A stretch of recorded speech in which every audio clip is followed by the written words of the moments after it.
रामपुर नाम के एक छोटे से गांव में राजू नाम का एक 18 वर्षीय लड़का रहा करता था।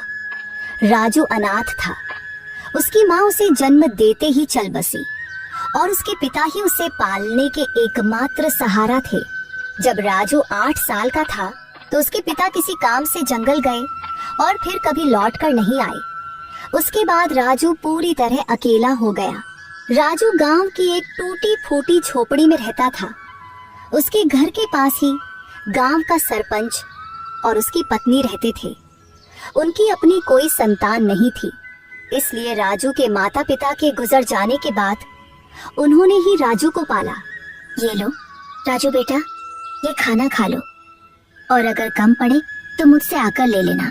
अरे मौसी, मैं कब तक आपके ऊपर बोझ बनकर बैठा रहूंगा? अब तो मुझे शर्म आती है। अरे बेटा, ये तुम कैसी बातें कर रहे हो? अगर तुम हमारे अपने बच्चे नहीं हो तो इसका मतलब थोड़े ना है कि तुम हम पर कोई बोझ हो। आगे से ऐसी बात मत करना। चुपचाप ये खाना खाओ। यह कहकर सरपंच की पत्नी सीमा वहां से चली गई। राजू ने आराम से खाना खाया।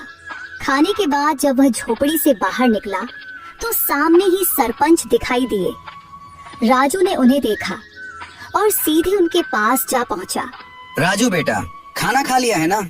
जी सरपंच साहब, अभी अभी मौसी खाना देकर गई थी और मैं वही खाकर घर से निकला हूँ। हाँ, अच्छा किया। अब तुम बड़े हो गए हो बेटे, अपना ख्याल रखना सीखो।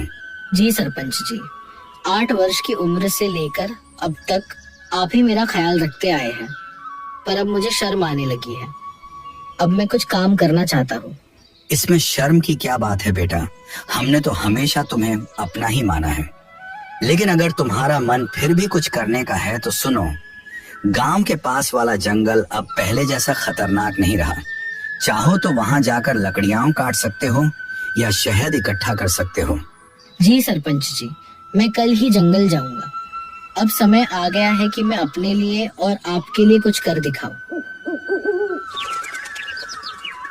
अगले दिन राजू एक कुल्हाड़ी लेकर जंगल की ओर चल पड़ा। कुछ ही देर में वह जंगल पहुंच गया। जंगल में कदम रखते ही उसने सोचा, कुछ भी कहो, सरपंच जी ने बचपन से लेकर अब तक मेरी बहुत मदद की है।